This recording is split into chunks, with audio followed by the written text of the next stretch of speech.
मैं हूं डैनियल खान और आप देख रहे हैं डैनियल खान ऑफिशियल। इस पूरी सीरीज में मैं आपको इल्यूमिनाटी के बारे में हर एक बात बताने की कोशिश करूंगा, क्योंकि ये टॉपिक ऐसा है और इसके काम इतने पेचीदा हैं, कभी आपको तारीख में आगे जाना पड़ेगा तो कभी पीछे आना पड़ेगा, तो कंफ्यूज मत हो जाइएगा।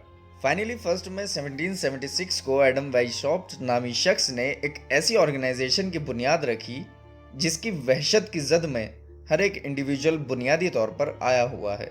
इल्यूमिनाटी की पहली मीटिंग रॉथस्चाइल्ड के बनाए हुए नए घर में की गई थी।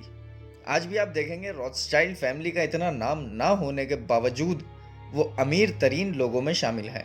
4 लोगों के साथ मिलकर वेइसहॉफ्ट ने अपनी ऑर्गेनाइजेशन की या अपने ग्रुप की पहली मीटिंग की, जिसमें वेइसहॉफ्ट का दोस्त कोलमेर, फ्रांसिस डेहवुड, डोनेशन एल्फंस, मेयर एम्स्कल रॉथस्चाइल्ड और 5वां ये खुद यानी एडम वेइसहॉफ्ट। ये थे वो 5 लोग जिन्होंने माजी में एक ऐसी तंजीम बनाई जिसके नताइज में आज हर एक इंसान का हाल और मुस्तकबिल तारीख में डूब रहा है।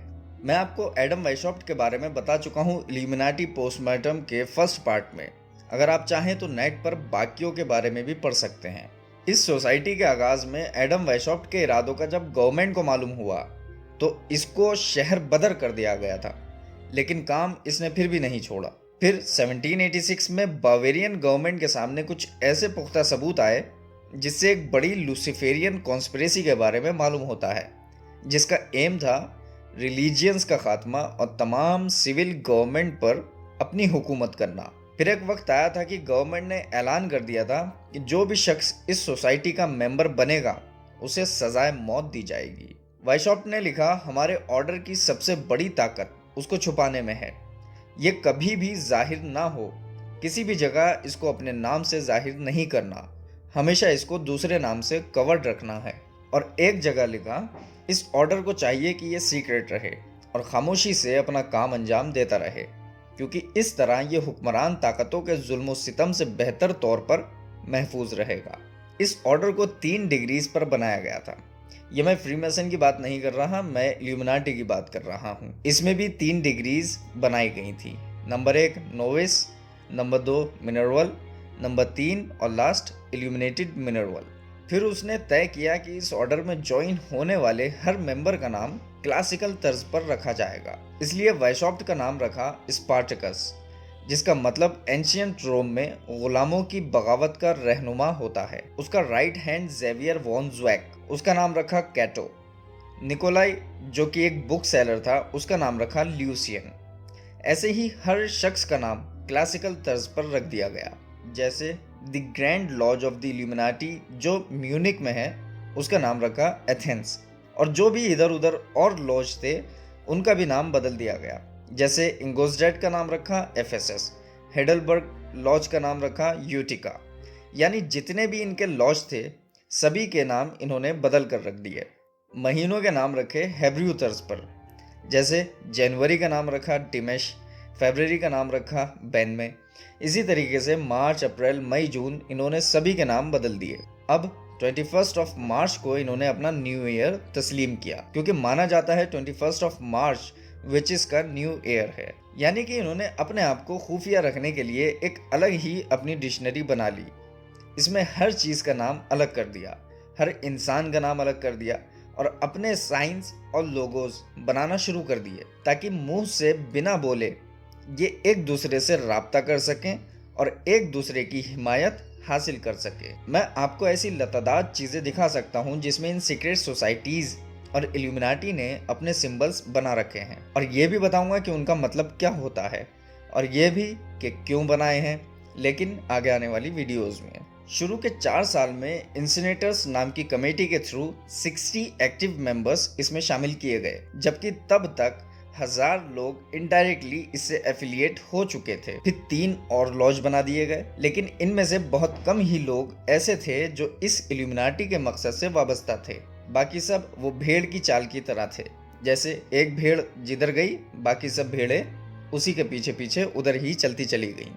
ये कुछ लोग जो हकीकी तौर पर इल्यूमिनाटी के मकसद को जानते थे और आगे लोगों को ऑर्डर देते थे, उन्हें इस ग्रुप ने नाम दिया एरियोपैगाइट का, जिसका मतलब होता है न्यायालय। वाइशॉप्ट का मकसद सिर्फ इतना नहीं था कि एक तंजीम बनाई जाए और उसमें गली कूचों के काम किए जाएं या फिर मोहल्ले की पॉलिटिक्स संभाली जाए, बल्कि इसके बरक्स ये तंजीम कुछ और ही मकासद लेकर पैदा हुई थी। वाइशॉप्ट ने अपने मानने वालों से कहा, हमें वन वर्ल्ड गवर्नमेंट चाहिए जो मुस्तकबिल में होने वाली तमाम जंगों से हमारी हिफाजत करे और हमारे हुक्म पर अमल करे।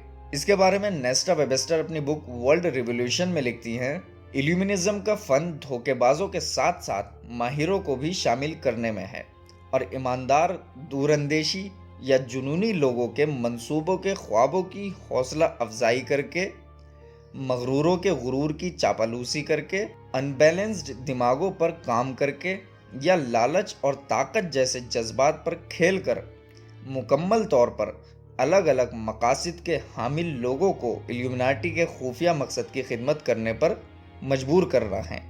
अच्छा, कुछ लोग ऐसे होते हैं जिनके पास पैसा तो बेशुमार होता है, लेकिन होते थोड़े बेवकूफ़ हैं और साथ ही सीधे भी। उन लोगों के बारे में भी वाइशॉप्ट ने सोचा और कहा, ये अच्छे लोग हमारी तादाद बढ़ाते हैं और हमारे गले को भरते हैं। आगे अपने कारकुनान से कहता है, आप लोग अपने आप को काम करने के लिए सेट करें, इन सीधे साधे लोगों को एक तरह से चारे से बांध दें, लेकिन इस बात का हमें ख्याल रखना है कि ये लोग हमारे मंसूबों से वाकिफ ना हो सके। इस तरह के लोगों को हमेशा ये भरोसा दिलाते रहो कि वो जिस ग्रेड तक पहुँचे हैं वो आखिरी ग्रेड है, यानी उन्हें सोचने दो कि वो बहुत ज़हीन हैं, बहुत पैसे वाले हैं, लेकिन दर हकीकत वो हमारे पालतू कुत्ते की मानिंद हैं। इसी को एक्सप्लेन करते हुए कहता है, कभी कभी एक ही बात को एक तरह से कहो, फिर वही बात दूसरी तरह से कहते रहो, ताकि हमारा असल मकसद हमारे कमतर लोगों के लिए नाकाबिले तस्खीर रहे। और ये मकसद था क्या? ये मकसद और कुछ नहीं सिवाय इसके कि सत्ता यानी इक़्तिदार और पैसा हासिल करना, सेकुलर और रिलीजियस गवर्नमेंट को कमज़ोर करना, दुनिया की मास्टरी हासिल करने से कम नहीं था।